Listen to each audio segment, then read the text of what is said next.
온 나라 5천만 군민이 위대한 김용민 동지의 영도에 따라 동네 국물 떡볶이를 맛보는 그 기세. 자박한 국물에 쫄깃한 밀떡과 어묵, 그 기백으로 나무 분식 국물 떡볶이가 성대히 론칭되었다. 김용민닷컴의 간판이시며 조선 최고 막말꾼이신 경애하는 김용민 동지께서는 응암시장 명물 국물 떡볶이를 이제 휴전선 넘어 남조선에 가지 않더라도 편안히 맛볼 수 있도록 은혜를 베푸시었다. 지나치게 짜거나 맵지 않아 어른아이 충성스러운 혁명동지 심지어 반동까지 그 맛에 살살 녹아내리게 된다.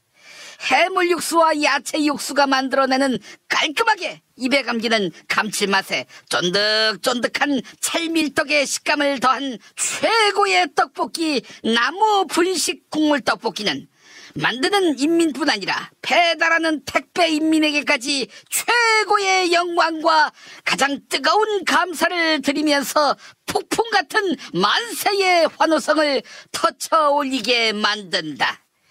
구매 방법은 김용민닷컴.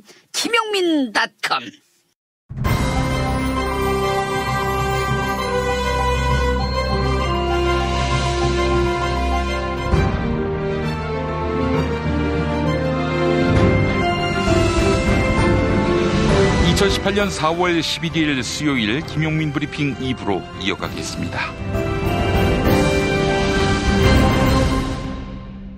오늘 새벽에 나온 종합일간지 헤드라인 살펴보겠습니다.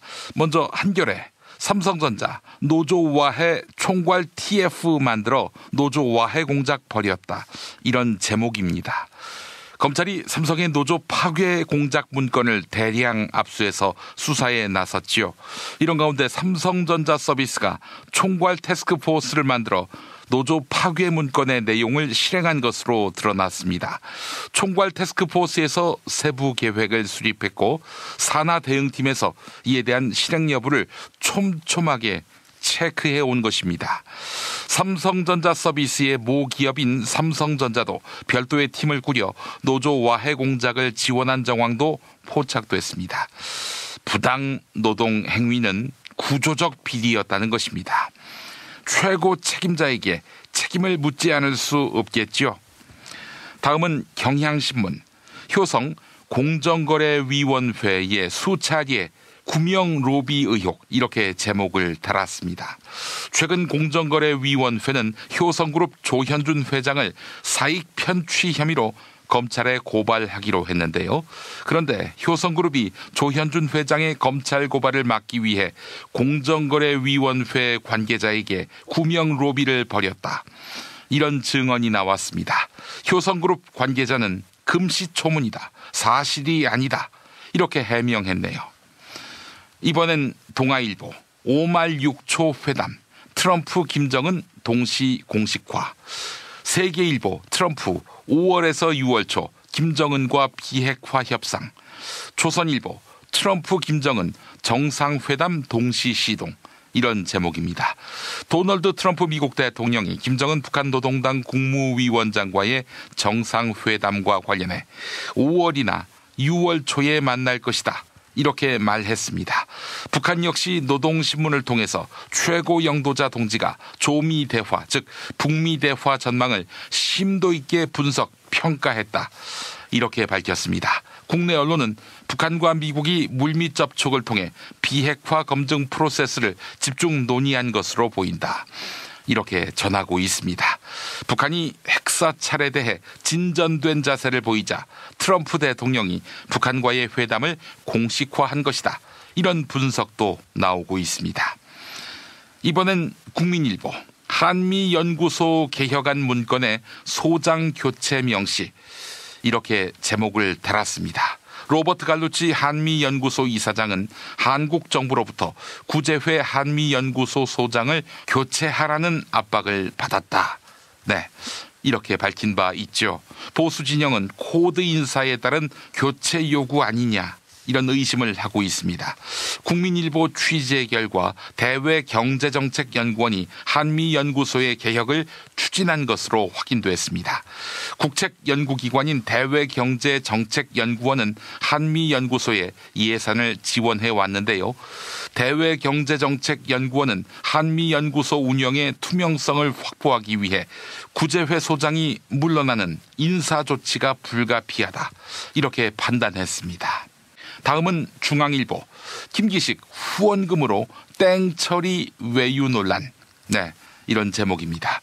김기식 금융감독원장이 19대 국회의원 임기 종료 직전에 독일과 네덜란드 그리고 스웨덴에 출장을 간 것으로 확인됐다고 김성태 자유한국당 원내대표가 말했지요.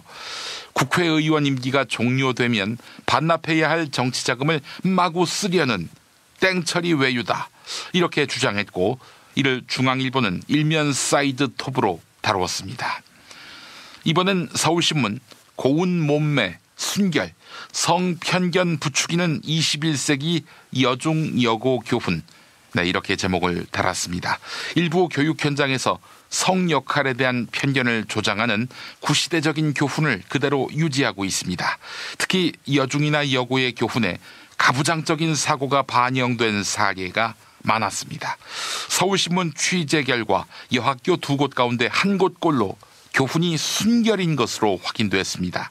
순결은 이른바 처녀성으로 인식될 수 있다는 점에서 시대상과 맞지 않다는 지적이 나옵니다. 마지막으로 한국일보, 서울 1번가 광화문 광장 10년 안 돼 또 성형, 이런 제목입니다. 2009년 지금의 모습으로 만들어진 서울 광화문 광장이 또다시 바뀝니다. 서울시와 문화재청이 광화문 광장 주변 도로를 줄이고 광장을 대폭 늘린다는 내용의 광화문 광장 조성 기본계획을 발표했는데, 한국일보는 10년도 채 안 돼 광화문 광장의 모습을 또다시 손질하는 게 맞느냐는 비판도 나온다, 이렇게 전하고 있습니다. 이어서 지방선거를 2달 앞두고 나온 선거용이라는 지적도 피할 수 없게 됐다, 이렇게 덧붙였습니다. 지방선거용 한국일보의 트집 잡기는 아닌지 싶기도 하네요. 오늘의 헤드라인 살펴봤습니다. 자, 학부모를 위한 자녀의 국어력 키우기 책 우리 아이의 읽기 쓰기 말하기 저자이기도 한 김보영 아나운서와 잠시 후 다시 오겠습니다. 하루에 2번씩은 꼭 간 것 같아요. 속이 굉장히 편해진 것 같아요. 휴지에도 하나도 안 깔끔하게 끝나더라고요. 그만 넣고 싶은데도 이제 계속 나오더라고요. 눈 뜨니까 바로 화장실 가고 싶더라고요. 그래서 양은 감당이 안 되더라고요. 너무 많아가지고.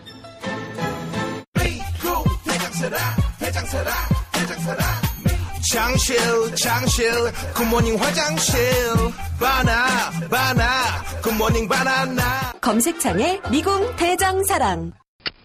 스페이드 퀴즈입니다. 돌잔치, 칠순잔치, 가게홍보, 체육대회, 창사기념일. 정답, 기념품. 문제를 끝까지 들으셔야죠. 이럴 때 사용하는 판촉물이나 기념품, 답례품, 단체 선물 등을 취급하는 전문업체로서 국민을 위해 제대로 일하는 언론과 정당에 후원을 하는 판촉물 전문업체는 어디일까요? 정답, 네피알. 네? 어디라고요? 네피알. 정답입니다. 판촉물이나 단체 선물이 필요할 때 이왕이면 우리 편 회사 네피아를 찾아주세요. 인터넷 검색창에 네피아를 치시거나 032-519-4800으로 전화주시면 친절하게 상담해드립니다. 그런데 상품은 뭔가요? 네피아를 가서 고르세요. 3만 가지가 넘는 물품이 있어요. 오늘 녹음 끝나고 한 잔? 술 끊는다며. 새해가 되면 술 끊겠다는 결심들 많이 하시는데요. 네. 쓸데없는 짓 하지 마시고요. 네, 술 친구미 있잖아요. 아니 다들 술자리만 있으면 오라고 난리잖아. 술친금 들고 가야지. 술친금을 그렇게 퍼주니까 부르지. 술친금이 있어야 술자리가 오래 간단 말이야. 내 친구들이 전부 다 술친금 인정했어. 오빠도 한 잔 콜? 그렇다면 가지야. 네이버에 술친금을 검색하세요. 멀쩡합니다 진짜.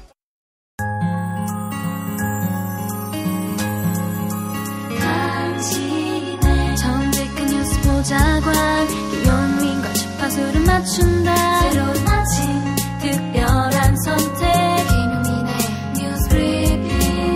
김용민의 뉴스 브리핑. 이명박 정부 시절 국군 사이버 사령부가 작성한 이른바 온라인 블랙리스트가 공개됐습니다. 정부를 비판한 누리꾼들에 대한 전방위적인 사찰이 있었음이 드러난 것입니다. 이명박 정부 시절 군 사이버 사령부가 인터넷 이용자들의 정보를 대량 수집해 블랙리스트를 만든 것으로 밝혀졌습니다. 일명 레드펜 작전이었습니다.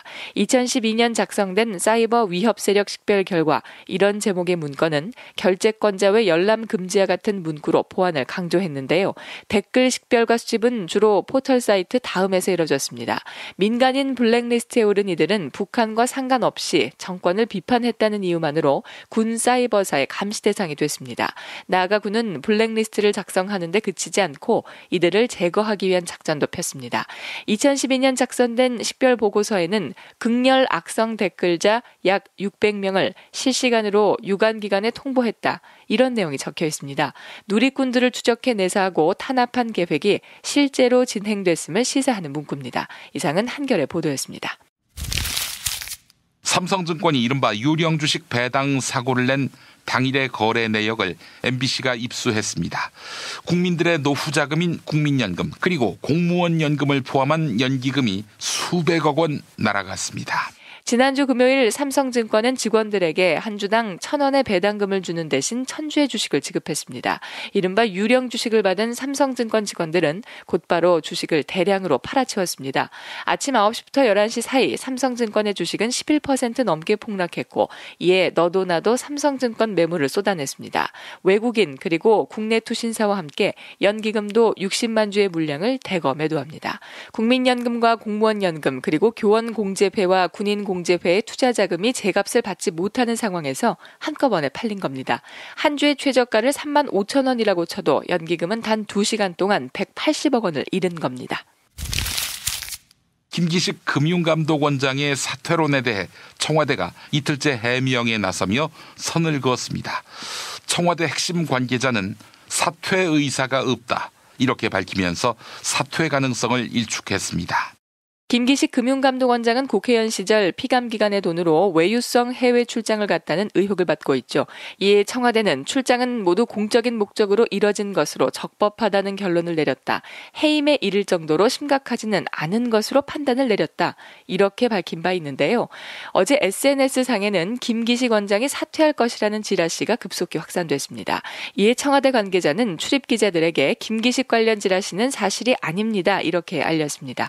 이어서 김기식 원장은 민정수석실에서 검증했고 해외 출장은 선거관리위원회의 사전 승인을 받고 간 것이다. 이렇게 해명했습니다. 김기식 금융감독원장에 대해서 자유한국당이 또 다른 의혹을 제기했습니다. 국회의원 임기 막판에 정치 후원금을 다 써버리기 위해 비서와 외유성 출장을 다녀왔다는 것입니다. 지난 19대 국회 임기는 2016년 5월 29일까지였습니다. 그런데 자유한국당에 따르면 김기식 원장은 그해 5월 20일부터 27일까지 독일과 네덜란드 그리고 스웨덴으로 출장을 다녀왔습니다. 임기 종료를 이틀 앞두고 귀국하는 일정인 것입니다. 자유한국당은 의원으로서 받아놓은 정치 후원금을 소진하기 위한 외유성 출장이었다. 이렇게 의심하고 있습니다. 기자회견을 가진 김성태 자유한국당 원내대표의 발언 들어보시죠. 현재까지 확인된 공식 일정은 토요일인 2016년 5월 21일 독일 산업은행 프랑크푸르트 사무소에서 독일 정책금융기관 KfW의 퇴직 임원과 면담한 것이 전부입니다. 김 전 의원 요청으로 산업은행이 면담을 주선하였고 현지인을 통해 확인한 결과 당시 동행한 여성이 김모 여 비서가 맞다는 사실을 확인했습니다.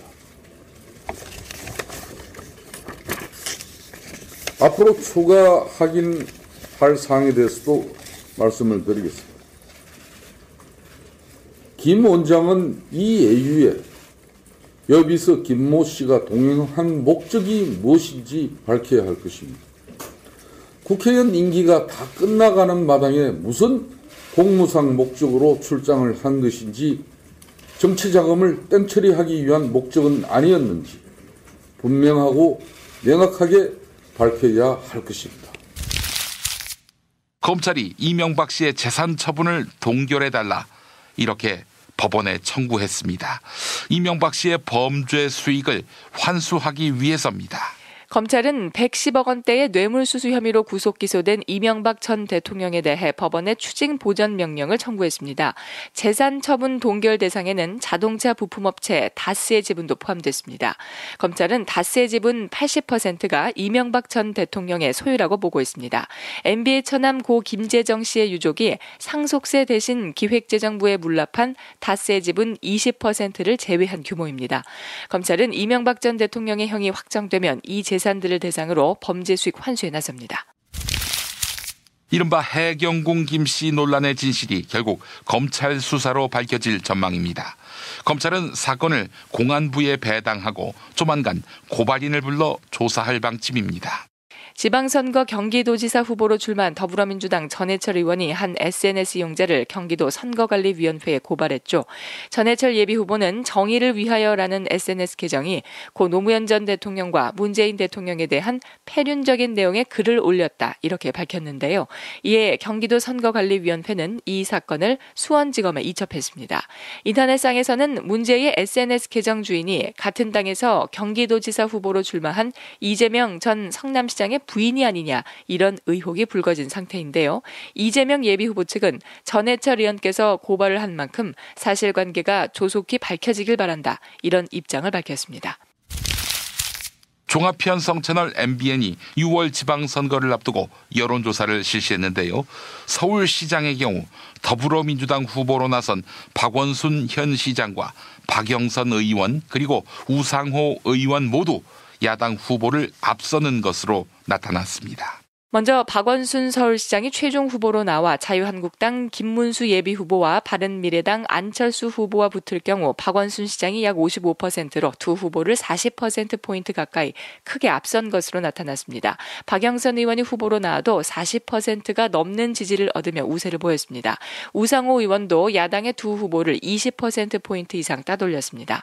한편 김문수 후보와 안철수 후보의 지지율은 세 차례 모두 17%에서 19% 사이로 초박빙의 결과가 나왔습니다. 두 후보의 조직력과 개인 인지도 대결이 치열한 것으로 풀이됩니다.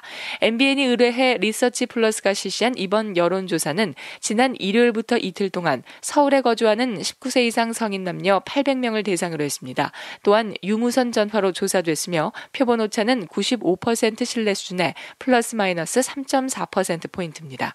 여론조사에 대한 자세한 사항은 중앙선거 여론조사심의위원회 홈페이지를 참조하시면 됩니다. 자유한국당이 호남을 제외하고 사실상 광역단체장 공천을 마무리했습니다. 공천 잡음을 조기 진화하기 위해 서둘렀다는 것이 자유한국당의 설명이지만 공천 과정은 순탄치 않았습니다. 홍준표 자유한국당 대표가 추진했던 인재 영입은 연겁 후 실패했으며 무엇보다 사천 논란이 불거졌습니다. 대표적인 사례로 경남 창원의 현직 시장인 자유한국당 소속 안상수 시장을 공천에서 배제한 점을 들 수 있습니다. 홍준표 대표가 오랜 앙숙인 안상수 창원시장을 배제하고 자신의 측근인 조진래 여의도연구원 부원장을 공천한 것입니다. 또한 홍준표 대표는 천하의 인재를 찾겠다며 스스로 인재영입위원장을 맡았지만 성적은 좋지 않았습니다. 서울시장 후보 영입 대상으로 거론됐던 홍정욱 헤럴드 회장과 오세훈 전 서울시장 그리고 이석연 전 법제처장은 줄줄이 불출마를 선언했죠. 특히 공천 과정에서 박근혜 전 대통령 탄핵에 반대한 친박 세력들이 복귀했습니다. 박근혜 전 대통령 탄핵에 반대한 이른바 태극기 집회에 단골로 등장한 김문수 전 경기지사는 서울시장 후보에 추대됐습니다. 시리아 반군 지역에서 정부군이 화학무기 공격을 자행한 것으로 의심됩니다. 화학무기 사용의 책임을 둘러싼 미국과 러시아의 긴장이 무력 충돌 위기를 고조시키고 있습니다. 시리아의 바샤르 아사드 정권은 화학무기를 사용한 혐의를 받고 있으며 러시아는 아사드 정권을 후원하고 있는데요. 화학무기 사용에 대해 도널드 트럼프 미국 대통령은 러시아든 시리아든 우리는 대책을 마련할 것이다. 그들은 책임이 없다고 말하나 나에게는 의심의 여지가 없다. 이렇게 강조했습니다. 특히 트럼프 대통령은 많은 군사적인 선택이 있고 조만간 결정이 내려질 것이다. 이렇게 덧붙였는데요. 이에 바실리 네벤자 러시아 대사는 두마 사건은 조작됐으며 있으며 미국의 군사 대응은 중대한 파장을 부를 것이다. 이렇게 맞받아쳤습니다. 한편 한겨레는 미국이 군사 조처를 해도 별다른 효과가 없이 내전의 수렁에 발목이 잡히게 될 것이다. 러시아 역시 미국과의 관계만 악화될 수밖에 없는 상황이다. 이렇게 분석했네요. 김용민 파일. 부활한 MBC 100분 토론. 어제 하이라이트는 이 부분. 개헌 이슈와 관련해 보수 패널인 장영수 고려대 교수의 지적, 그리고 유시민 작가의 반론. 과거 히틀러 같은 경우 국민 다수의 지지를 얻어가지고 집권했습니다. 그리고 민주적으로 만들어진 바이마르 헌법 무력화시켰습니다. 다수라 해서 모든 것을 정당화시킬 수 있는 것은 아닙니다. 그렇죠. 그리고 그러한 경우에 있어서 우리가 이제 근본 가치라고 하는 걸 얘기합니다. 이거는 현재적 다수가 역사적 다수의 판단을 갖다가 뒤집으면 안 된다. 이런 거거든요. 그리고 이제 두 번째 말씀드리고 싶은 것은 지금 우리 헌법 개정 절차에 있어서도 국민투표 이전에 국회에서 3분의 2의 다수를 얻도록 하고 있습니다. 이것은 51대 49의 근소한 다수로 이 국가질서 전체의 근간이 되는 걸 쉽게 뒤집어서는 안 된다라고 하는 거거든요. 그렇죠. 다시 말하면 이제 폭넓은 합의가 있어야지만 이게 가능하다. 그걸 얘기를 하고 있는 겁니다. 그리고 그랬었을 때 지금 현재 문재인 대통령이 개헌안을 던지고 밀어붙이는 것이 과연 거기에 부합하느냐. 네. 아니 장 교수님 그 말씀은 굉장한 오해를 불러일으킬 수 있는데 지금 히틀러 얘기하시고 국회 의결권 얘기하신 다음에 대통령 발의권을 그 다음에 연결을 시켰어요. 이거는 논리적으로 성립이 안 돼요. 왜냐하면 어차피 국민투표에 헌법 개정안을 붙이냐 안 붙이냐는 국회 권한이에요. 자유한국당이 막으려면 다 막아요. 대통령이 군대를 동원해서 자유한국당을 해산시키고 쫓아내고 국회에서 의결하면 몰라도 그렇지 않은 이상은 자유한국당이 막으려고 마음먹으면 어떤 개헌안도 다 막아요. 이거를 바꿀 수 없고요. 두 번째, 히틀러가 한 짓은 포퓰리즘이 아니고요. 민주주의 제도 자체를 파괴한 거예요. 민주주의에서 제가 믿는 거는 어떠한 의사결정도 번복할 수 없는 의사결정을 하게 되면 그거는 민주주의를 파괴하는 거예요.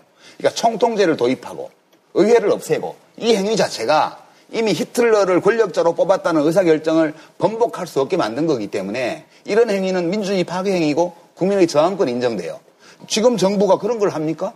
또 다른 보수 패널 나경원 자유한국당 의원의 지적, 그리고 유시민 작가의 반론.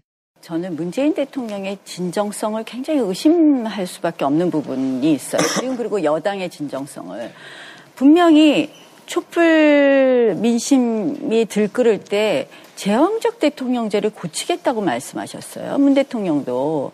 그리고 그 당시 민주당도 분명히 그렇게 얘기했어요. 근데 이제 와서는 지금 아까 말씀하시는 게 대통령제가 문제가 아니라 여론조사를 해보니까 대통령제가 계속 지지율이 높다. 근데 그 여론조사도 지금 장 교수님 말씀에 보면 굉장히 함정이 많은 거예요. 혼합정부제가 높은 여론조사도 있는 거예요. 그런데 이제는 대통령제는 상관없는 것이고 국민의 삶과 이런 것을 해야 되기 때문에 그런 걸 좀 높게 하는 개헌을 해야 되겠다. 이런 쪽으로 개헌의 포인트를 지금 바꾸고 있어요. 우리 자유한국당이 반대하면 국회에서 3분의 2가 동의해야 되기 때문에 이것이 그렇죠. 통과되기 어려운데도. 대통령 개헌안 부결시키세요. 그러면 되잖아요. 간단해요. 어려운데도 이걸 그냥. 던져놓고 지방선거를 앞두고 이 개헌 이슈를 지금도 우리는 지금 개헌 이슈가 어떻게 보면 100분 토론의 첫 번째 이슈가 됐어요. 이 개헌 이슈로 자꾸 매몰시키는 것이 저희는 그래서 진정성이 의심된다는 것이에요. 제가 이거 정색하고 한 말씀 드리는데요. 그래서 6월 개헌을 하려면 받을 수 있는 걸 하셔야죠. 진정성을 따지지 마십시오. 민주주의는 진정성을 따지는 제도가 아니에요. 히틀러는 진정성이 없었을 것 같습니까? 그러니까 우리가 어떤 정치 행위자에게 봐야 되는 것은 그 사람의 정치 행위가 헌법에 맞으며 합리적인지 국민민복에 도움이 될지에 대해서 논리적으로 검토하는 거지 그 사람의 동기가 뭔지를 계속 따지기 시작하면 우리 모두 국례가 돼야 돼요. 그리고 이거는 검증할 수도 없고 옳고 그름을 가릴 수도 없어요. 그러니까 지금 그렇게 따지시지 말고요. 지금 자유한국당이 할 거는 딱 두 개 중에 한 개예요. 하나는 지금 이 개헌안은 도저히 받아들일 수 없다. 그럼 우리 부결시키겠다. 그렇게 해서 부결시키세요. 그거는 국회의 권한이잖아요. 둘째, 부결이 정치적 부담이 좀 된다. 그러면 타협을 해야 돼요. 밀당을 해야 돼요. 국회 안에서 여당하고. 그거 하겠다는 겁니다. 지금 사회주의 개헌이다, 무슨 관제 개헌이다 이렇게 해버리고 무슨 밀당이 돼요. 아니 6월 개헌은 못하겠다. 왜냐하면 지금 할 시간이 모자른 거예요. 그거는 스스로 못하게 만들으셨잖아요. 아니 뭘 스스로 6월에 못하게 못하게 지금 만들고 계시잖아요. 아니 개헌안까지 대통령이 안 내놓으니 제가 개헌안을 6월에 내신다며요. 그럼 6월 개헌이 안 되는 거죠. 헌법 개정 특위라는 게 있습니다. 국회는 작년 1년 내내 제대로 활동을 못 해갖고 지금 금년에 새로 하지 않았습니까? 그 헌법 개정 특위가 6월까지가 그러니까요. 시한입니다. 자유한국당이 저희가 일주일에 한 번씩 돼요. 회의를 하면서 안별로 토론하고 있었습니다. 국무총리 선출 추천 부분도 헌법 개정 특위에서 논의하고 있었어요. 대통령이 개헌안을 내버리신 거예요. 저희가 하고 그러니까 있는데. 대통령은 그리고 국회가 합의하는 안이 나오면 철회하겠다는 거니까 국회에서 합의하세요. 그런데 이것을 6월 지방선거를 꼭 해야 된다고 시계로 압박을 하니까. 안녕하세요. 김호준입니다. 그날 바다는 세월호 침몰 원인에 대한 추적 다큐멘터리입니다. 하나의 배가 단 하나의 행적으로 움직여서 단 한 번의 사고가 났는데 각기 다른 항해 정보가 존재하는 건 있을 수 없는 일. 사라진 20분 4년의 추적. 제대로 밝혀진 것이 아무것도 없는 그날, 그 바다의 진실을 전합니다. 그날 바다 4월 12일 개봉, 15세 이상 관람가. 충남 금산의 넓은 인삼밭, 정성농장을 일군 농부아버지 이정열 씨. 자연은 노력한 만큼 내어준다. 그 자연의 마음을 알기에 정성농장을 더불어 일구는 아들 이성규 씨도 아버지에게 배운 것처럼 정직하고 또 성실하게. 정성농장 홍삼은 인삼 재배부터 가공 판매까지 모두 책임지고 있습니다. 그래서 대한민국 1등 품질을 자부합니다. 검색창에 정성농장 홍삼을 검색해주세요. 정성농장 홍삼. 전화문의는 010-9754-6972. 답은 이미 정해져 있으니 너는 대답만 해라고 하는 답정너. 아닌데. 답은 정치인데 너만 몰라. 이건데.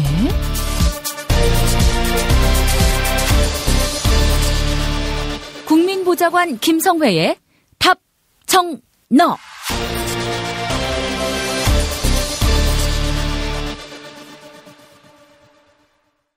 어떤 치약 쓰세요? 8시간 이상 지속되는 강력한 항균력으로 입안 세균이 구강 환경에 악영향을 미치지 않도록 도와주는 파인프라 치약. 네, 입냄새 걱정되시는 분들 파인프라 치약에 주목해 주세요. 김용민닷컴에 있습니다. 이제 답정너와 함께하죠. 국회 더불어민주당 손혜원 의원실 김성회 보좌관 만나겠습니다. 김 보좌관님. 네, 안녕하세요. 예, 원희룡 제주도지사가 바른미래당을 탈당했네요. 네, 제가 예언했던 대로 무소속으로 출마할 것이라는 말씀을 이미 드린 적이 한 번 있죠. 제주도 선거의 여러 가지 특성 중에 하나인데요. 예. 제주도 선거의 특징 중에 하나인데 조직들이 워낙 똘똘 뭉쳐있고 이게 도지사 선거라고는 하지만 주민의 숫자가 그렇게 많지 않지 않습니까? 예. 그렇기 때문에 무소속으로 나가더라도 정당의 힘을 받지 않고 본인이 갖고 있는 조직으로도 선거를 치를 수 있는 지역이라 이런 식의 그 무소속 출마가 잦은 지역입니다. 제가 알기로는 여태가 7번 선거를 했는데 4번이 무소속 후보가 출마를 해서 선전을 했던 그런 지역으로 되어 있죠. 예. 그런데 그게 중요한 게 아니고 사실 이제 이 원희룡 지사가 처음에 의원 신분 시절로 돌아가 보면 그때는 사실 이제 소위 이제 386 중에 선두 주자기도 했고 그리고 이제 행시사시 외시를 패스한 천재다 이런 얘기도 있었던 시절 아니었습니까? 예. 그래서 민주당에서 러브콜이 있었는데 이제 민주당이 제주도에만 공천을 줄 수 있다라고 얘기를 해서 그래서 본인들의 그 당시 잘 알고 있던 지인들이나 동지 이런 사람들을 다 버리고 서울에 공천 준다는 한나라당에 입당했던 전력을 가진 사람이기 때문에 저는 그래서 이번 선거에서도 마찬가지로 본인이 살기 위해서는 기존의 조직은 헌신짝처럼 버릴 거라고 생각을 했고요.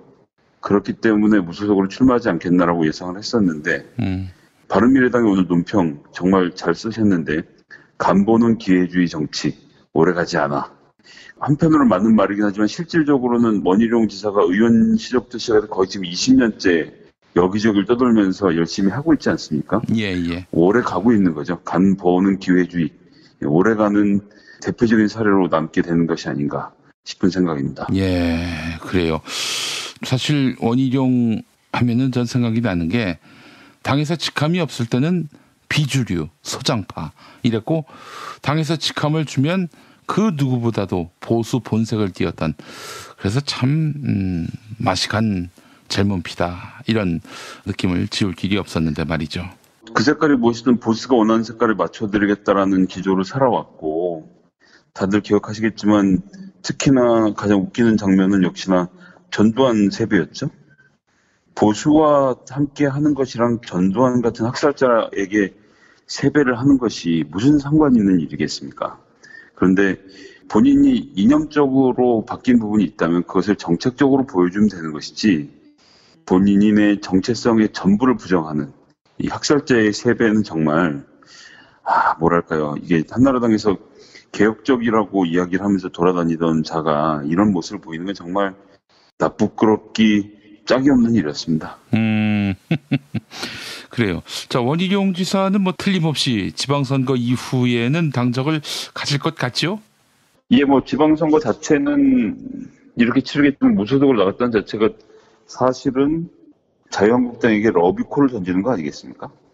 내가 무슨 바른미래당 사람이겠냐. 지금 당장은 너희 당으로 갈 수 없으니 무소속으로 출마해서 열심히 할 테고 너희 쪽에서는 적절한 후보를 하나만 뽑아서 놔두면 내가 당선이 된 다음에 자유한국당으로 돌아가겠다라는 얘기를 하는 것이 아닌가. 예, 그래서 그냥 정책이고 정당이고 뭐가 없는 거죠. 내가 살아남는 길을 지금 택하는 것이고 홍준표 대표가 이제 어떤 식으로 화작을 하게 될지 조금 지켜보고 싶습니다. 사실 자유한국당으로 못 돌아가는 이유도 4.3에 대한 홍준표 자유한국당의 인식 때문도 있겠죠? 뭐 지금 당장은 그렇습니다. 근데 제가 뭐 몇 번 설명드렸습니다만 자유한국당은 이번 선거는 포기하고 조직을 다지는 계기로 삼고 일단 선거를 치르고 있다고 보기 때문에 본인들의 정체성과 관련돼서 4.3에 대해서 아주 강하게 얘기를 했던 것이고요. 그런 상태에서 자유한국당 후보로 뛸 수 없다는 점이 무소속으로를 선택하게 되는데 역할을 했을 것이라고 보고요. 그 이후에 뭐 좀 더 강한 제주도를 위해서 뭐 야권 연대를 위해서 법 핑계야 뭐 30까지 만들면 그만이니까요. 그렇게 만들어서 자유한국당으로 옮기게 될 수순을 밟을 것이라고 보고요. 제가 생각하기로는 바른미래당은 제주도에다 후보를 따로 낼 겁니다. 어떤 식으로든 조직을 챙겨서 선거를 해야 하기 때문에 별도의 후보를 낼 것이라고 생각하고요. 이제 후보가 난립하는 가운데 싸움이 벌어지게 되겠죠. 그래요. 제주도 상황은 그러한데 하여간 남경필, 원희룡 탈당할 때는 온갖 폼은 다 잡더니 돌아갈 때는 정말 개구멍으로 들어가는 양상이네요. 아이고 참. 네, 뭐 그렇습니다. 이제 김은남 후보하고 문대림 후보가 민주당 쪽에서 선의 경쟁을 지금 하고 있는 중인데요. 둘 중에 누가 되더라도 여당 프리미엄을 등에 업고 붙여보면, 네, 조금 전에 말씀드렸지만 제주도는 당과 상관없이 끈끈하게 연결되는 인적 네트워크에 기반한 선거 조직들이 워낙 튼튼해서 그것은 뭐 김은남 후보나 문대림 후보도 다 갖고 있는 것이긴 합니다만 그렇기 때문에 쉽게 승부를 예측하기는 어렵다고 보고요. 하지만 더불어민주당이 원희룡의 탈당으로 승리에는 한 발 더 다가간 것이 아닌가라는 생각을 하게 되네요. 예, 알겠습니다. 자, 하여간 남경필, 원희룡 뭐 그래도 보수 진영에서 대표적 젊은 피로 통했는데 이게 바로 그들의 한계네요. 뭐 저는 전부터도 직감했습니다마는 스스로 운명을 개척할 그런 능력이 없다. 진정성도 없다. 이런 것들이 또 확인되고요. 하여튼 뭐 안 될 것 같으니까 잽싸게 튀는 거 아니겠어요? 네, 그렇습니다. 젊은 피라고 해서 영입이 돼서 활동했던 것이 벌써 몇 년의 얘기입니까? 1999년의 얘기입니다. 1999년에 데뷔한 가수가 누가 있냐면 백지영, 김범수 이런 가수들이 1999년 데뷔한 가수들이거든요. 예, 예.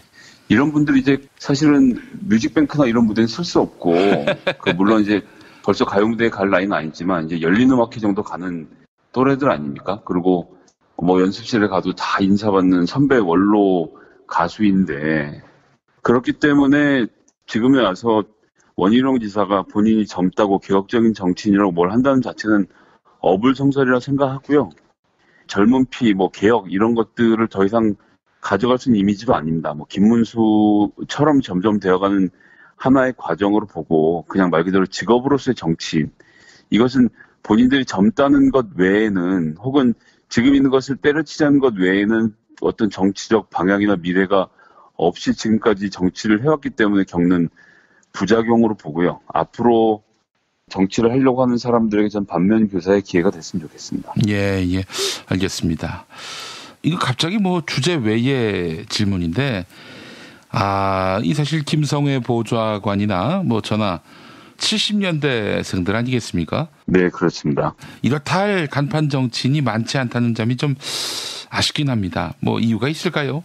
이제 386이라고 불리우는 소위 80년대에 대학을 다니면서 학생운동을 했던 그룹들이 정치권에 대거 영입되면서 한 번에 물갈이가 있었던 적이 있죠. 그렇죠. 그 숫자가 뭐 워낙 엄청났기 때문에 뒷세대가 그 뒤를 이어가기는 좀 어려운 점이 있었고, 지금 뭐 저는 이제 구청장 선거를 보면서는 약간 씁쓸하다는 생각을 하기도 하는 게 386 출신 구청장들이 40대 초반에 구청장이 돼서 초선 혹은 재선을 한 지역구가 많이 있습니다. 예. 보통 이렇게 되면 그러는 가운데서 다음 세대를 키우고 또 40대 구청장을 만들어내고 이런 과정이 있었으면 더 좋았을 텐데, 그러지 못해서 그 젊은 구청장이 물러나고 다시 그 지역에 아주 오랫동안 활동했던 원로 정치인이 다시 구청장으로 복귀하는 사례들도 좀 많이 보이거든요. 그런데 사실은 뭐 386들에게 왜 우린 안 키워졌냐라고 따질 문제인지, 아니면 70년대생들이 열심히 안 한 탓을 해야 될지는 전 좀 그런 차이는 있다고 보고요. 또 한편으로는 우리나라가 성장을 압축적으로 해서 40대 초반에도 정치를 하고 50대도 하고 이랬었는데, 이제 사람의 수명도 늘어나고 요즘 사실 환갑은 환갑 같지도 않잖아요. 예. 그런 일들이 있기 때문에 정치를 좀 더 오래 할 수 있게 되었고, 그래서 40대 초반보다는 50대까지 기다렸다 정치를 하는 것이 더 좋겠다라는 국민적인 전 합의도 좀 있다고 보고요. 그리고 이제 학생운동 세력이 대거 정치권에 영입될 때는 사실은 이제 새로운 정치의 흐름을 만들기 위해서였던 것이고, 그 이후로 지금 들어오고 있는 분들은 각 분야의 전문직들이 들어와서 또 정치를 열심히 하고 계시죠. 뭐 변호사 출신도 있고 의사, 약사 등등이 출연을 하고 있는데, 저는 이제 그런 전문가 중심의 정치도 역시 좀 한계에 부딪히고 있다고 보고요. 이제부터는 다시 이제 젊은 시절부터 정당 정치에 발을 들이고 바닥부터 충실히 다져온 사람들이 또 정치를 할 수 있는 기회가 만들어지게 되지 않을까라는 기대를 좀 해봅니다. 뭐 누구한테 탓할 게 아니죠. 왜 우리한테는 기회를 주지 않느냐. 그런 질문 자체가 참 부끄럽고 민망한 겁니다. 네, 어쨌거나 이제 팟캐스트 시장으로 넘어오면서는 뭐 김용민 PD님도 그렇습니다만 70년대생들의 약진에 눈에 두드러지지 않습니까? 그런 세력들을 중심으로 또 전 여론을 만들어 나갈 수 있다고 생각하고요. 그런 환경 속에서 70년대생들, 80년대생들, 특히나 IMF를 겪으면서 그 고통을 뼈에 새긴 사람들의 새로운 정치가 시작되는 시기가 곧 올 것이다라는 말씀을 드리고 싶습니다. 네, 정치권으로부터 스카우트 되지 못하고 팟캐스트에 남아서 여전히 동네 골목대장 역할이나 하는 김모 씨, 네, 뭐 누구라고 얘기하지 않겠습니다. 68년 12월생 티모 방송에서 이제 진행하고 있는 이 사람이 아직도 활개치고 다니는 현실은 좀 암담한 팟캐스트의 미래를 상징하는 부분이기도 한데, 노인들은 역사의 뒤안길로 밀려나갈 것이라고 확신하고요. 예. 그 팟캐스트 시장 질서를 교란하는 행위를 즉각 중단해줄 것을 좀 엄중하게 요청드립니다. 예, 그렇습니다. 뭐 제가 꼭 누구를 특정한 건 아닙니다만은, 뭐 다 이렇게 알아서들 들으실 거라고 생각이 됩니다. 그 총기가 없는 수개 말씀하시는 것 같은데. 아이고 세상에. 뭐 누구라고 전 얘기하진 않았습니다만은. 예. 그나저나 경기도 선거 어떻게 보세요? 어이구, 진짜 뭐 어마어마하게 뜨거워진 것 같습니다. 선거의 기본은 역시나 인지도 싸움입니다. 인지도가 올라가야 다음 스텝을 밟을 수 있는 건데요. 그런 점에서 과열 양상으로 보이기도 하고 또 좀 지나치다라고 눈살을 찌푸리는 분들도 계시고, 또 한편에서는 필요한 검증이라는 이야기들을 하시는 분도 계신데, 민주당 경선이 사실상 결승으로 보는 것, 남경필 지사에 대해서 아무도 관심을 가지고 있지 않다는 것이 일단 재밌는 현상으로 보여지고요. 이제 그런 가운데서 이재명, 전해철 두 후보가 격돌을 하고 있는 양상인데요. 언더독의 입장에서는 무조건 쳐야죠. 무조건 쳐서 그것이 좋은 뉴스든 나쁜 뉴스든 뉴스가 만들어지면서 인지도가 쌓여가는 것이 굉장히 필요한 과정으로 보여지고요. 저는 그런 점에서는 전해철 후보 측이 상당한 득점을 지금까지 하지 않았나 싶습니다. 물론 그것의 후유증은 있는 상태로 보고 있고요. 거기에 반해서 이재명 후보 측에서는 초반에는 조금 전략을 좀 잘못 잡았던 것 같아요. 1위로서의 자신감을 가지고 대승적인 차원에서 캠프를 운영을 했었어야 하는데 그런 것이 좀 패착이 있고 최근에 CBS에서 했던 토론회가 무산됐던 것도 제가 보기에는 큰 데미지가 나는 지점이 아니었나. 이재명 후보가 지난 대선 기간에 문재인 후보와 제가 11번으로 기억을 하는데 11번의 토론도 부족하다고 더 하자고 요청을 했던 그 언더독의 입장에서 지금은 이제 사실상 출마할 당시에는 겨룰 상대가 없는 부동의 1위 후보였지 않습니까? 예. 그런데 이제 전해철 후보의 토론을 거절을 하면서 네거티브 논쟁이나 뭐 트위터 등에 벌어지고 있는 논쟁들도 중요하지만 사실상 정책적으로 붙어서 상대 후보를 압도할 수 있는 힘을 갖고 있는 것이 되게 중요한데 특히나 1등한 사람 입장에서 그렇습니다만 그런 점에서 토론에 참석하지 않은 것은 좀 패착이었다고 보고요. 그런 것이 좀 안타까운 지점이고 이제 인지도가 쌓여서 그것이 이제 호감도로 발전을 하고 또 업무 적합도로 옮겨가는 과정이 지금 진행 중인데 남은 일주일 동안 그것이 얼만큼 따라잡고 뭐 역전하고 이런 과정들이 벌어질지는 조금 지켜봐야 되는 상황이 아닌가 싶은 말씀을 먼저 드리겠고요. 그리고 뭐 그것이 트위터가 됐던 페이스북이 됐던 팟캐스트가 됐던 영역이 한정되어 있는 것 역시 사실입니다. 그것을 하는 사람들이 있고 하지 않는 사람들이 있거든요. 그래서 뭐 지지자의 입장에서 본인이 활동하는 영역에서 최대한 열심히 해서 자신이 지지한 후보를 알리고 지지도를 높이고 논쟁을 만들어가는 것은 되게 필요한데 사실 캠프의 입장에서는 그렇게 작게만 볼 것이 아니라 그 각각의 시장, 신문을 보는 사람들의 시장, 텔레비전을 보는 사람들의 시장, 팟캐스트를 듣는 사람들의 시장 이런 것들 좀 종합적으로 고려해서 전략을 짜야 될 것 같은데요. 예. 그런 점에서는 양 후보 측이 조금씩 다 부족하지 않나 싶은 생각도 들고요. 토론이 활발해야 민주당다운 선거 아니겠습니까? 예, 그리고 제 정책적으로는 두 후보가 다 할 말이 좀 많다고 생각하기 때문에 지금부터라도 토론회가 좀 많이 잡혔으면 좋겠고요. 그리고 이재명 후보 입장에서 전해철 후보 측에서 토론에서 네거티브를 걸면 어떻게 하냐는 걱정을 하고 있다면 그것이 과연 변명이 될 것인가. 일단 가서 붙어서 그리고 이재명 후보가 토론에 나가서 말문이 막힐 사람은 아니지 않습니까? 예, 전 그렇기 때문에 정책을 들고 나가서 경기도민들에게 본인의 모습을 잘 보여주는 것, 논란으로 대응하기보다는 본인의 페이스를 가져가는 것이 필요할 거라고 보고요. 예, 전해철 후보 입장에서도 어쨌든 뭐 정책적으로 굉장히 많은 준비를 하고 지금 오랜 기간 했는데 이제 여러 가지 장애 중에 가장 큰 것이 사실은 삼철이라는 것. 무슨 대단한 비선 실세나 되는 양 몰렸던 것. 사실은 어디까지나 노무현 대통령에게 가장 인정받는 정치인으로서 묵묵하게 일을 했던 죄밖에 없는데 이 보수 신문들이 엮었던 이 삼철이란 프레임이 이제 어느 정도 좀 깨졌다고 보고 본인의 실력을 보여줄 수 있는 좋은 기회라고 좀 보여지거든요.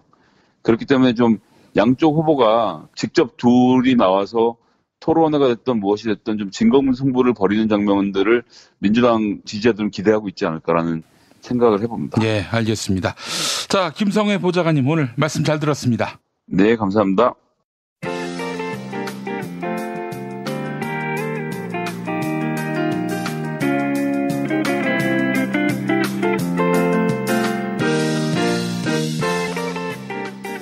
여러분 안녕하십니까?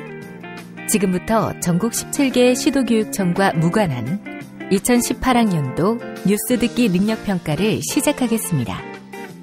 가정이나 직장, 차량, 야외에 계시는 애청자 여러분께서는 팟캐스트의 음량을 알맞게 조절하여 주시고 팟빵 게시판에 정답과 이메일 주소, 사연을 써올리시기 바랍니다. 모든 문제는 한 번씩만 들려드리니 잘 듣고 지시에 따라 물음에 답하시기 바랍니다. 이제 시작하겠습니다. 카카, 큰일 났습니다. 뭐가 또 큰일 났어요? 카카가 항소하시기로 했다면서요?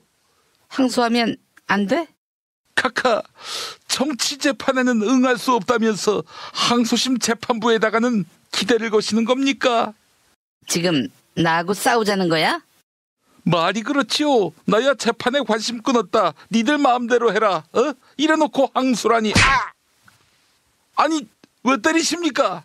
그럼 너 씹새끼야 24년을 빵에서 살라고 스스로에게 말할 수 있어? 아니 그럼 항소심 신청하는 이유는 24년형이 너무 많다. 깎아다오 정치 판사들아. 뭐 이런 의미가. 지렁이도 밟으면 꿈을 꾼다. 이 말 몰라? 꿈을 꾸다니요. 꿈틀거린다겠죠. 출신은 다 알아들어 이 새끼야. 뭐 카카 근데 말이죠. 1심 선고 직후 변호사 유영하한테 지나친 외부 대응은 하지 말라 이렇게 당부하셨다고 하는데 지나친 외부 대응을 하지 말라 이 말은 무슨 뜻입니까? 그건 지나친 외부 대응 정도로는 안 된다. 그보다 더 세게 이 정권을 엎어버려야 한다. 이 뜻이지. 뭐 그러면은 폭동을? 아니 우리 아빠도 했던 혁명을 나의 지지자들도 해야 한다는 게 뭐가 이상해? 그것이 진정한 유신 정권 아니겠어? 혁명으로 쫓겨난 분이 혁명을 혁명으로 선자 혁명으로 망하는데 그래 우리 아빠는 혁명으로 섰지. 그러다가 딸인 나는 혁명으로 망했어. 촛불 혁명으로 선 문재인이를 어떻게 하겠어. 혁명으로 망하게 하는 수밖에 없지. 그러면 혁명 세력이 혁명을 완수하고 서울 구치소문을 연 다음 각하를 풀어준다? 하루에도 10번은 꾸는 꿈이지. 지렁이를 밟으면 꿈을 꾼다. 이 말은 여기서 나오는 거였군요. 지렁이 각하. 문제 드리겠습니다. 우선 선물 소개. 준표야. 정답자에게는 도서출판 노마디에서 협찬하는 도서 알아두면 잘난 척하기 딱 좋은 영어 잡학사전 이 책을 선물해드립니다. 영어 단어의 고유의 의미를 파악하는 동안 여러분의 어휘 실력이 놀랍도록 향상될 것입니다. 알아두면 잘난 척하기 딱 좋은 영어 잡학사전 많은 관심 부탁드리겠어요. 철수야. 다른 정답자에게는 애주가들의 핫 아이템 술친금 한 박스를 선물해드립니다. 포털 사이트에서 술친금 검색해 주시기 바랍니다. 금요일 정답자 가운데 한 분께는 남도 먹거리에서 협찬하는 먹을거리 꾸러미 상품 선물해드립니다. 인터넷 주소창에 남도먹거리.kr 입력해 주시기 바랍니다. 다음은 회창이 형. 금요일 정답자 가운데 다른 한 분께는 골반 보정 속옷 바디로직 리포머 팬츠를 보내드립니다. 검색창에서 바디로직 찾아주시기 바랍니다. 그리고 금요일 정답자 가운데 다른 한 분께는 머문 빌리지 이용권 격주로 보내드리는데요. 총 3,000평의 대지와 건물 2동을 오직 한 팀에게만 서비스합니다. 이 포털 사이트에서 머문 빌리지 찾아주시기 바랍니다.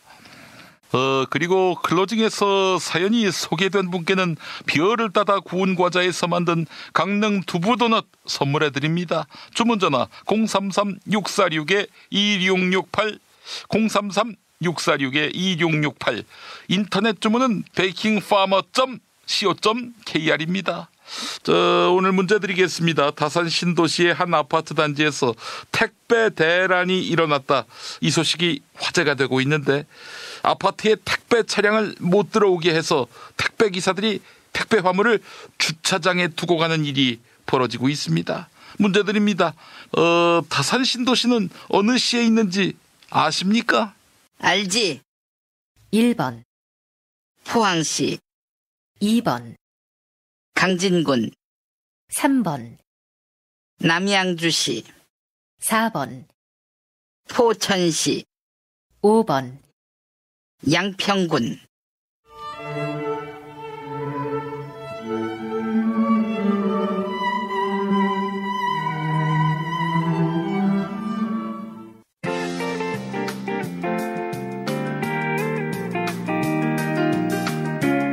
수고하셨습니다. 정답자는 다음 방송일 뉴스 포렌메리가 끝나고 발표합니다.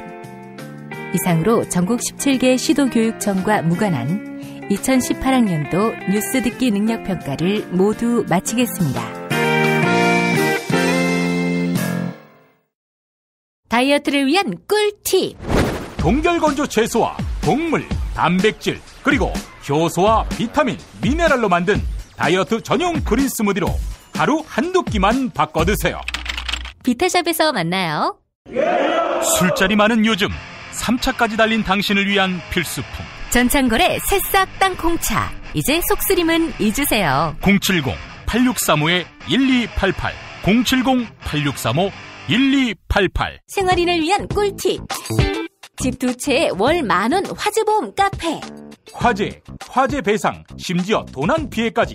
여기에 더해 가전제품 고장 수리비까지. 연중 무휴라 언제든 02849-9730. 어? 그 스티커 어디서 났어? 와, 예쁜데? 이거 어디서도 못 구해. 머릿속에만 있던 나만의 캐릭터를 여러분의 눈앞에 보여주는 것. 바로 IMC 프렌즈입니다. 010-3311-5071로 전화주시거나 인터넷 검색창 또는 앱스토어에서 IMC 프렌즈를 검색해주세요. 야, 근데 홍어가 진짜 그렇게 몸에 좋아? 아니, 끝내준다니까. 근데 비싸지? 열라 싸고 열라 맛있는 홍어가 있다니까. 어디? 알싸한 홍어. 네이버 검색창에 알싸한 홍어를 검색하시고 1599-6456 전화 주문도 가능합니다. 허리가 아파요. 아랫배가 나와요. 골반이 바로서야 건강도 아름다움도 바로섭니다. 바디로직을 입으세요. 토크밴드의 입체적인 탄력이 틀어진 골반을 바로잡습니다. 간편하고 확실한 골반 교정 타이즈 바디로직.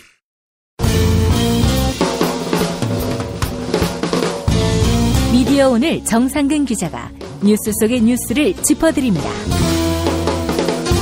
정상근 기자의 오늘 미디어.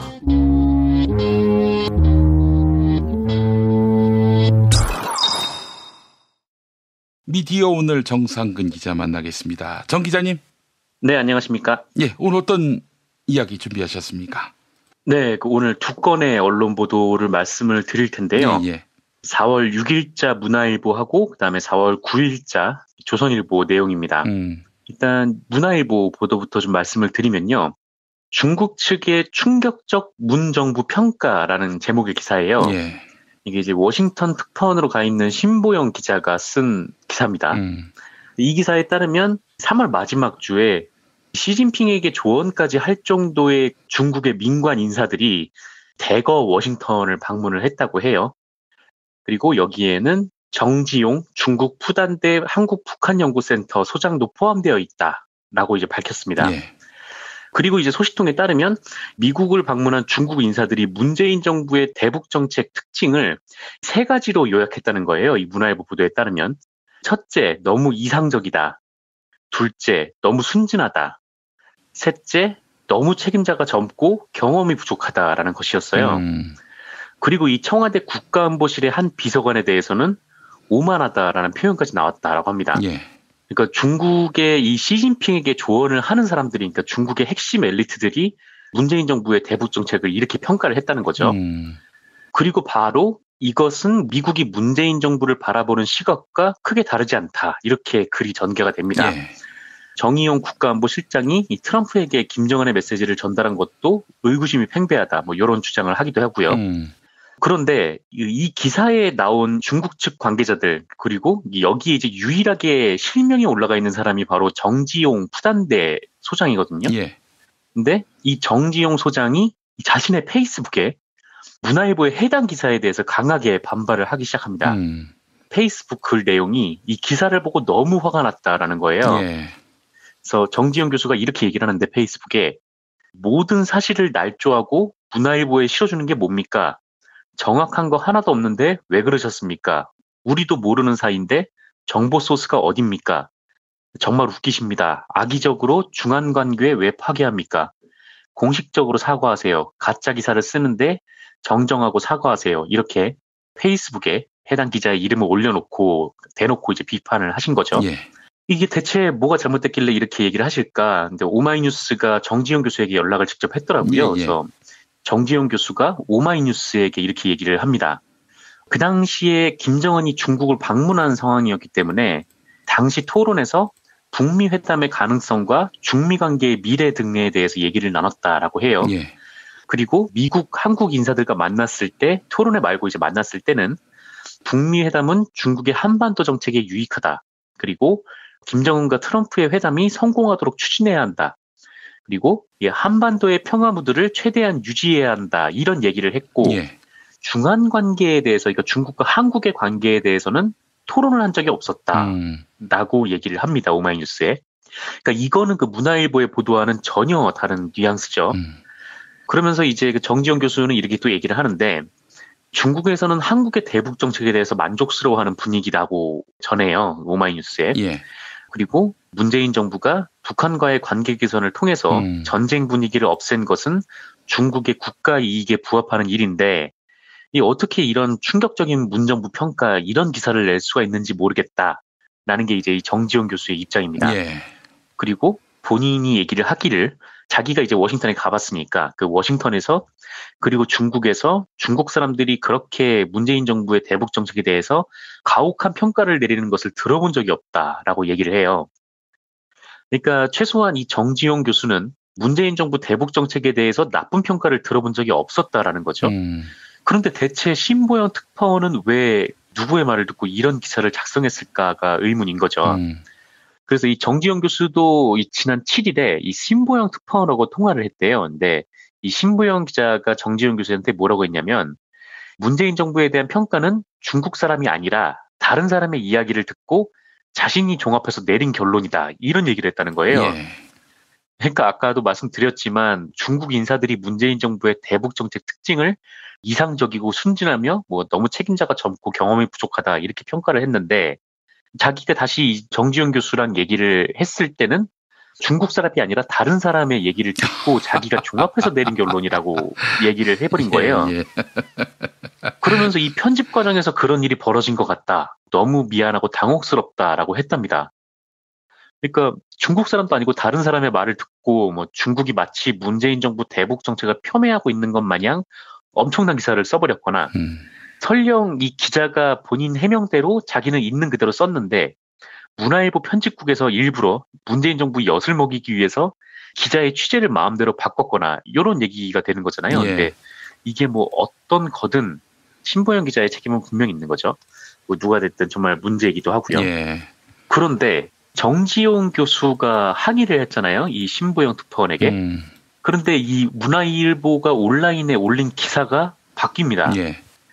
이게 어떻게 바뀌냐면 정지용 교수가 기사의 내용이 문제가 있다라고 항의를 했는데 기사를 뺀 게 아니라 그렇게 항의한 사람의 이름만 뺀 겁니다. 이건 완전 이제 눈 가리고 아웅하는 격이죠. 예. 그래서 제가 봤을 때는 정정 보도를 해야 할 기사라고 좀 보이고 그렇습니다. 중국 사람에게 그런 말을 설령 진짜 들었다고 해도 이거를 그 사람의 평가라고 전제를 해야지 마치 시진핑의 영향력을 행사하는 중국 엘리트들의 중론인 것처럼 이렇게 전달하는 거는 매우 악의적인 행위로 보이고요. 저는 뭐 사실 언어 능력의 부재겠거니 생각했는데 언어 능력의 부재를 가장한 악의적인 그 메시지 왜곡이라고 저는 생각합니다. 네, 그렇습니다. 이거 굉장히 악의적이죠. 근데 만약에 정지용 교수께서 이 기사를 못 보고 지나가셨으면 진짜 어떻게 할 뻔했냐는 거죠. 그러니까 문화일보를 보는 이 독자들은 물론 이제 문화일보가 그거를 정정을 하면서도 내용을 바꾸진 않았지만 하여튼 이 기사만 본 사람들은 미국은 물론 중국한테도 무시당하고 물먹는 문재인 정부의 그 대북 정책 이렇게 평가를 내리지 않겠습니까? 예.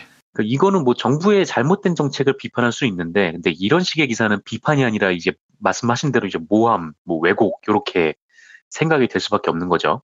지난 2015년 3월에 노성열 문화일보 전국부장이 장충기 전 사장에게 메시지를 보냈던 그런 일이 생각이 납니다. 아마 문화일보 광고국장이었을 텐데 이게 뭐 삼성에 뭐 충성 문자 보내고 우린 뭐 한편이다 뭐 그런 식의 문자를 보냈었죠. 그래서 어떻게 보면은 이 문재인 정부의 대북 정책을 모함하고 왜곡하는 이 기사가 삼성의 눈은 아닌가라는 생각이 네, 그런 생각이 문득 들면서 아니, 자기들이 뭐 삼성의 눈으로 세상을 봐왔다고 하니까요.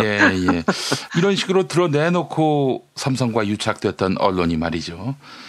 이런 기초적인 사실마저도 있는 그대로 보도하지 않는 행태를 보면 그 뭐하러 존재하고 있는지 되묻지 않을 수가 없어요. 네, 그렇습니다. 아니 뭐 중국 사람한테 들은 얘기도 아닌데 뭐 중국인들이 그렇게 얘기하는 것처럼 이런 기사를 싣고 또 데스킹 과정은 왜 이렇게 부실한 건지 막 그 문화일보가 뭐 작은 매체도 아니고 편집국에 뭐 100여 명 넘게 있는 그런 어마어마하게 큰 조직인데 네. 뭐 이런 거 보면은 네, 그건 뭐 한심하죠. 그리고 이제 문화일보뿐만 아니라 이제 비슷한 거 하나를 더 소개를 해드릴 텐데요. 지난 9일자 조선일보 1면 기사고요. 한국 정부가 미 싱크탱크 검열, 워싱턴이 발칵이라는 제목입니다. 그리고 3면에도 관련 기사가 있는데 이 문정부의 블랙리스트 미 싱크탱크들 한미연 쇼크라는 제목의 기사입니다. 강인선 조선일보 워싱턴 지국장의 기사고요.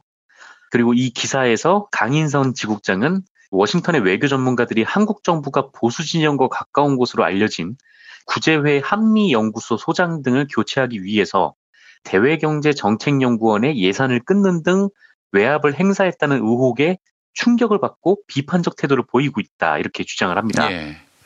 우리나라가 이제 대외경제정책연구원부 예산을 좀 줄였는데 뭐 그거 가지고 뭐 블랙리스트다 해가지고 미국의 학계가 뭐 발칵 뒤집혀졌다 뭐 이런 얘기예요. 그러니까 그 근거로 제시한 것이 바로 이제 그 미국의 대북 제재 전문가라는 조슈아 스탠턴 변호사의 글인데 이 강인선이 인용을 한 조슈아 변호사의 글 내용이 뭐냐면 한국의 진보 정부가 미국의 대북 정책 토론을 검열하려 한다. 이 정권은 6명의 고위공직자를 블랙리스트란 이름으로 감옥에 보냈다는 걸 잊지 말아야 한다. 블랙리스트란 정치적 이유를 기준으로 정부 지원을 끊는 것을 말한다라는 글을 썼다고 강인선이 주장을 합니다. 그리고 이 조슈아 변호사가 한국 정부가 자금 지원을 끊을 수는 있지만 학자들을 검열할 자유는 없다. 뭐 이런 얘기를 했다면서 대외경제정책연구원이 부적절한 영향을 끼치려 했다는 점에서 고발해야 된다. 변호사를 소개해주겠다. 이렇게 전했다라고 합니다. 그런데 한겨레가 9일 날요. 워싱턴이 발칵 조선일보 미 학자들 글 입맛대로 왜곡이라는 제목의 기사를 내요. 여기를 보면 이 강인선이 쓴 조선일보 기사는 미국 워싱턴의 외교 전문가들이 한국 정부가 코드에 맞지 않는 연구소 관계자들을 몰아내기 위해서 그 외압을 행사하는데 충격을 받고 비판적 태도를 보이고 있다. 뭐 이렇게 전했는데 막상 이 기사에서 강인선이 인용한 이 워싱턴 전문가들의 발언이 조선일보 논조에 맞춰서 과장하거나 아니면 왜곡한 인용들이 있다는 거예요. 일단 아까 말씀드린 이 조슈아 변호사와 관련해서 조선일보의 이 조슈아 변호사가 직접 기사 정정을 요구했다. 이렇게 한겨레가 보도를 합니다. 조슈아 변호사가 트위터를 통해서 조선일보 영문 계정에 글을 보냈는데 자기 뭐 트위터 계정을 여기에 뭐 관심을 가져준 건 감사한데 당신 기사에서 잘못 인용된 다음 사항을 수정해 줄 것을 편집자들에게 부탁한다. 이렇게 나와 있다고 합니다. 그러면서 이 잘못 인용된 두 가지로 자기는 이 대외정책연구원에 고발을 요구하지도 않았다라는 것하고 그다음에 뭐 누구한테도 변호사를 소개해 주겠다고 제안하지 않았다라는 그런 얘기를 해요. 그러니까 이 두 개는 팩트가 틀렸다라는 거죠. 그러니까 강인선은 이 기사를 쓰면서 어디서 대체 이거를 긁어왔는지 모르겠는데 고발을 요구했다거나 뭐 변호사를 소개해주겠다거나 뭐 이런 얘기는 한 적이 없다라는 겁니다. 아니 오역한 거는 뭐 그렇다 치더라도 없는 얘기는 어디서 지어온 겁니까 도대체? 그러게요. 이 없는 문구를 어디서 가져온 건지 대체 모르겠는데 어디 뭐 그 홈페이지에 있는 뭐 광고 붙은 거에서 끌어왔는지 그건 잘 모르겠습니다만 뭐 어쨌건 이런 얘기를 한 적이 없다라는 게 이제 이 조슈아 변호사의 주장입니다. 뭐 그렇다고 해도 조슈아 변호사가 한국 정부의 이런 예산 축소를 사상 탄압이다 뭐 이렇게 주장한 거는 큰 틀에서는 맞는 것 같아요. 근데 강인선이 인용했던 사람이 한 명이 더 있는데 프랭크 자노치 맨스필드 재단 소장입니다. 강인선이 이 사람 글을 인용하면서 뭐라고 하냐면 학문의 자유를 지키려는 갈루치와 나사를 응원한다고 했다면서 자누치가 한국 정부의 이번 조처를 비판한 것처럼 글을 썼어요. 이게 뭔 말이냐면 한국에서 미국의 그 존스 호킨스 대 그 연구소에 대한 예산 지원을 중단하기로 했는데 이 갈루치라는 사람이 연구소장이고 나살이라는 사람이 존스 호킨스 대 국제대학원장이라고 합니다. 그래서 한국 정부가 뭐 돈으로 사상을 탄압하는 데에 대해서 이 두 사람을 응원한다. 굴하지 말아라. 뭐 이런 식으로 썼다라는 거죠. 그런데 이 한겨레 보도에 의하면 정작 이 자누치 소장은 같은 트위터에서 이렇게 말을 했다고 합니다. 맨스필드에서도 학문의 자유를 주장한다. 조슈아가 경고음을 울리는 것을 칭찬한다. 그러나 한국 정부든 다른 누구든 나한테 학문을 할 돈을 지원하고 싶지 않다고 해서 나는 검열이라고 비난하지 않을 것이다 라는 주장이었어요. 이게 뭐냐면 그러니까 트위터가 뭐 앞에 부분도 있었는데 여기서 강인선은 한국 정부가 돈을 끄는 두 단체를 뭐 지원하는 뭐 응원을 하는 그런 글을 올렸다고만 했는데 근데 이게 알고 보니까 뭐 너네는 그렇게 주장할 수 있는데 무슨 돈 지원 안 했다고 뭔 검열이야 뭐 이렇게 트위터 전반적인 내용을 해석하면 이제 바로 그런 의미라는 겁니다. 그러니까 이게 조선일보의 뜻과는 전혀 반대로 말을 한 거죠. 그런데 이제 강인선은 이 부분만 띄어서 인용을 해서 자기 이제 기사의 입맛대로 붙여서 쓴 거고요. 이 내용을 쭉 봤을 때 강인선이 인용한 사람들의 의견만 따져봐도 문재인 정부 예산 지원 중단에 대해서 이런 시각들의 찬반이 있는 거잖아요. 뭐 조슈아가 찬성을 한다고 해도 자누치 같은 경우에는 뭐 이런 거 가지고 뭘 검열이라 그래 뭐 이렇게 얘기를 한 거니까요. 근데 이렇게 찬반이 있는 건데 이 조선일보는 워싱턴이 발칵이란 제목을 써서 이렇게 좀 왜곡을 해왔던 겁니다. 그래서 이걸 보면서 뭐 이거 참 옛날 같았으면 뭐 아마 뭐 많은 국민들께서 그래 뭐 문재인이 외교를 못해가지고 우리나라가 완전 왕따되게 생겼네 이러셨을 수도 있을 것 같아요. 예. 왜냐면은 국민들이 직접 확인할 수는 없는 거니까요. 네. 아까 말씀하셨던 뭐 정 교수님이 문화일보에 항의를 해도 문화일보가 묵살을 하면은 그걸 또 알릴 도리도 없었던. 그렇죠. 옛날에는 좀 그랬죠. 네. 근데 뭐 지금은 뭐 SNS도 발달하고 뭐 인터넷도 발달한 이 글로벌한 세상인데 뭐 이런 사기극이 통할 리가 없다라는 생각이 좀 들고요. 예. 문화일보하고 조선일보의 이 보도들은 좀 굉장히 악의적인 내용이어서 이거는 좀 정정보도의 영역이 아닐까라는 생각이 좀 들더라고요. 예, 예. 그러니까 뭐 단순히 해석의 문제가 아니라 요거는 왜곡을 해서 전달을 했기 때문에 아마 조선일보나 문화일보는 또 모른 척 넘어가겠지만 이 부분을 좀 기억을 해야 될 것 같아서 오늘은 두 언론의 왜곡에 대해서 전해드렸습니다. 예, 알겠습니다. 똑같은 보수 언론들이고 내로남불의 달인들이고 말이죠. 네, 그렇습니다. 또 삼성이 너무 좋은 삼성증권의 그 사례를 들면서 삼성의 기강회의가 삼성 미래전략실이 없어졌기 때문이다 이렇게 주장하는 조선일보의 행태 미쳤다는 걸 인증하고 싶어서 작정한 것 같습니다. 아니 뭐 그 얘기가 나왔으니까 하나 좀 생각이 났는데 삼성증권의 이번 사태가 이게 사실 주식을 모르는 사람들 입장에서는 굉장히 좀 이해하기가 어렵더라고요. 그래서 요거를 좀 머릿속에서 정리를 하고 싶어서 뭐 기사들을 찾아봤는데 아무래도 좀 경제 쪽 얘기다 보니까 경제지엔 있겠거니 하고 찾아봤거든요. 그 매일경제의 토요일자에는 한 12면, 13면 요쯤에 하나가 있더라고요. 예. 근데 월요일에는 해당 기사가 없더라고요. 그래서 그걸 보면서 아니 뭐 경제지가 이런 대형 경제사고가 났는데 왜 이걸 안 다루지? 라는 생각이 좀 들기도 하더라고요. 알겠습니다. 자, 정상근 기자님 오늘 말씀 잘 들었습니다. 네, 감사합니다. 태풍을 방불케 하는 강풍으로 야구장 전광판이 고꾸라지고 선상 웨딩홀이 떠내려갔으며 가로수가 넘어지고 전깃줄을 덮어서 정전이 발생하고 건물 철제 구조물이 추락하면서 재산 인명피해도 잇따랐습니다. 야당의 상황을 상상하게 만듭니다. 인력으로는 어찌할 수 없는 보수정당 심판바람에 맥을 못 추고 있는 것입니다. 그래서 이 노래가 많이 생각나겠지요. 이지연의 바람아 멈추어다오. 해가 뜨면 찾아올까 바람 불면 떠날 사람인데 해녀하는 마음 돌아오면 그대 역시 외면하고 있네. 바람아 멈추어다오.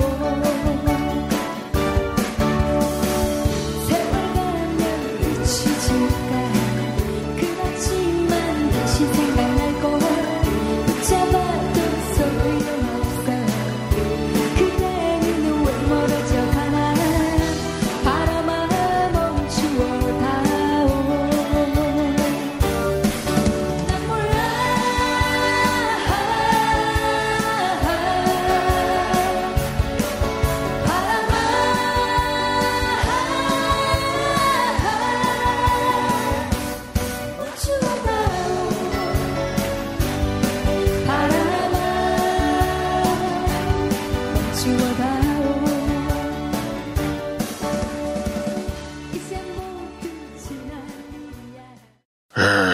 TP의 시간이 돌아왔어요. 이 홍준표입니다. 이 버스, 트럭, 택시 등 영업용 차량들 그 운전자 보험 가입 안 할 거예요. 월 12,640원 영업용 운전자 보험 카페가 있어요. 형사비 3천만 원, 변호사 선임 500만 원, 벌금 2천만 원 한도로 실비 보장하는데 이게 다가 아니지. 월 2,240원만 더 추가하면 면허정지 일당 5만 원, 면허 취소 1,000만 원을 준다고 했어요. 016-360-0689, 016-360-0689 밤 9시까지 전화 받아요. 김문수가 15% 이하로 득표했을 때 그때 그 선거비 보전해주는 그런 보험 없어요. 최경환입니다. 골반 척추 바로잡고 싶으면 바디로직 구매 후기를 보겠습니다. 6개월 이상 병원도 바꿔가면서 열심히 치료했지만 효과가 없었습니다. 평생 이렇게 살아야 하나 하는 그런 두려움이 얼마나 크고 무서웠던지, 그러다가 1년 뒤 바디로직을 입었는데 왜 진작에 안 샀을까? 그렇다면 그간의 고통과 돈 지출이 모두 없었을 텐데 하는 그런 후회가 막급했습니다. 그리고 그 3개월 만에 꿀잠을 잤습니다. 입기만 해도 체형을 바로 잡아주는 바디로직. 검색창에서 바디로직. 각하 그 24년 동안 바디로직 입으세요. 90살에 나가도 에어로빅, 수영 가능할 겁니다. 이회창입니다. 정성농장 홍삼 섭취 후기 읽어보겠습니다. 류모 씨, 일하면서 공부하느라 힘들어하는 신랑을 위해서 주문했어요. 이거 먹고 피곤함을 많이 느끼지 않는다는 신랑 말에 또 주문합니다. 홍삼의 참맛이 느껴진다나요? 네, 이런 사연이었습니다. 다른 사연 보겠습니다. 이분은 누구시죠? 읽어보겠습니다. 이번에 정성농장 홍삼을 먹고 올드보이에서 벗어나 충청남도지사 후보로 뛰게 됐습니다. 예전에 이회창 씨와 겨루던 시절 한 20년 전 일인데 그때로 돌아간 것 같습니다. 아니 누구지? 이름이 아니 이 씨발 새끼 이 새끼가 충남도지사로 나가 정성농장 홍삼 먹고 이제 충남지사로 나간다고 했어. PP의 시간 이종황입니다. 임모씨 구매 후기 소개하겠습니다. 낮 3시 조금 넘어서 주문했는데 당일에 보내주셨네요. 새싹 땅콩차 2+1 2박스 사면 1박스 공짜로 주는 이벤트 감사합니다. 이 찬물에 바로 넣어서 기다렸다가 마셨는데 이 고소하고 맛이 깔끔합니다. 김용민 브리핑 듣고 이제서야 구매했습니다 라고 말씀해 주셨네요. 참거라 그 차만 파지 말고 소주도 팔아라. 그리고 그거 2+1 안 되냐? 뭐라고? 몸에 좋은 새싹 땅콩차와 좋은 차만 판다고? 그 새싹 땅콩차 먹고 그게 땅콩만해지는 건 아니겠지? 아니라고? 전창걸몰닷컴 여러분 많이 사랑해 주시기 바랍니다. 탄핵 때문에 뭐 이야기를 전달을 하려고 해도 길을 막고 듣질 않아요. 패족 수준으로 쪼그라든 한국 보수. 회생의 길은 과연 있을까? 변화된 정치 환경, 갈 길 잃은 보수에게 새로운 희망을 제시한다. 애국 보수의 화려한 부활과 집권을 위한 본격 가이드, 김용민의 신간, 보수를 지켜라. 진중권도 투표하는 보수 정당, 광주에서도 일당이 될 수 있는 보수 정당, 젊은이들의 입당이 줄을 잇는 보수 정당. 언제까지 민주당 정의당을 부러워만 할 것인가? 부러우면 진다니까? 자유한국당 당원 김용민이 쓴 보수를 지켜라. 이김에서 나왔습니다.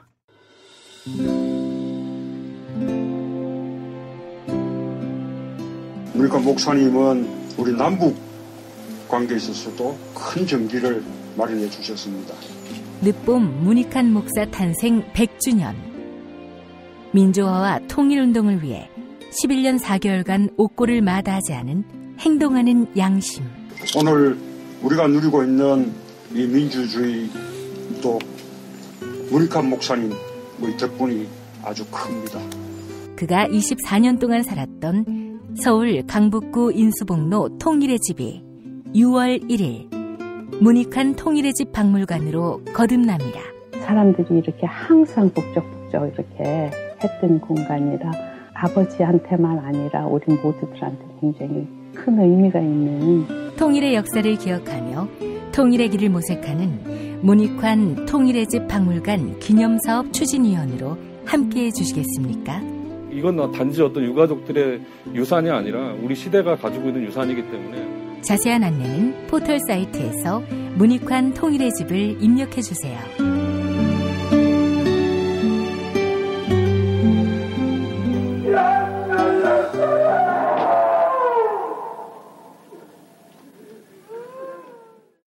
도올 김용옥 선생의 마가복음 강해로 여러분을 초대합니다. 이 마가복음이라는 게 대단히 중요합니다. 왜냐하면 복음서의 원형이기 때문에 원형. 매주 일요일 아침 11시 서울 서대문구 충정로 20 서울 지하철 충정로역 9번 출구 앞에 있는 벙커원에서 도울과 만나세요. 율법을 믿으시겠다고? 신약이 율법의 완성이라고? 얼어빠질 그따위 기독교 내 입 앞에서 제발 입도 뻥끗 터지지 말아요. 그런 소리는. 벙커원 교회 일요일 예배를 겸하는 이 자리. 도울이 진리와 생명이었던 예수를 원형 그대로 복원합니다. 그 십자가를 과감하게 걸머지고 돌아가신 예수를 말하지 아니하고 믿으면 너는 금방 축복받을 일만 남았다. 이게 한국 목사들 99%의 거짓말 설교예요. 도울의 마가복음 설교는 따로 녹화 녹음되지 않으며 현장에서만 만나실 수 있습니다. 도울 선생의 마가복음 설교는 2월 4일부터 진행됩니다. 네, 김용민.com 자유 게시판에 올라온 사연 일부 소개하겠습니다. 플라이웨일님, 저는 쿠데타의 일원입니다. 자랑스러운 천만 쿠데타의 일원입니다. 네, 촛불혁명을 쿠데타에 비유한 조원진 대한애국당 대표 발언을 꼬집은 건데요. 조원진 대표 이야기는 쿠데타가 나쁘다는 건데 5.16 쿠데타는 어떻게 생각할지 궁금합니다. 달빛을 거닐다님, 인턴은 백날 인턴만 해야 합니까? 여성이 승진하면 이상한 건가요? 자유한국당과 바른미래당은 여성을 혐오하는 집단입니다. 네, 김기식 금융감독원장 인턴에 대해서 시비 거는 야당을 두고 하는 말씀인데 내로남불 야당, 부끄러움부터 알아야 집권의 기회가 생기지 않겠습니까? 4월 11일 수요일 김용민 브리핑 모두 마치겠습니다. 애청해주신 여러분 감사합니다.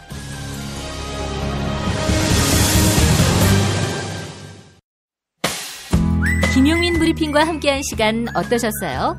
다음 시간에도 보다 바르고 알차며 즐거운 정보로 여러분을 찾아가겠습니다.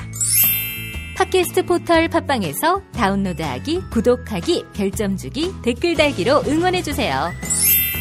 잊지 마세요. 다운로드하기, 구독하기, 별점 주기, 댓글 달기.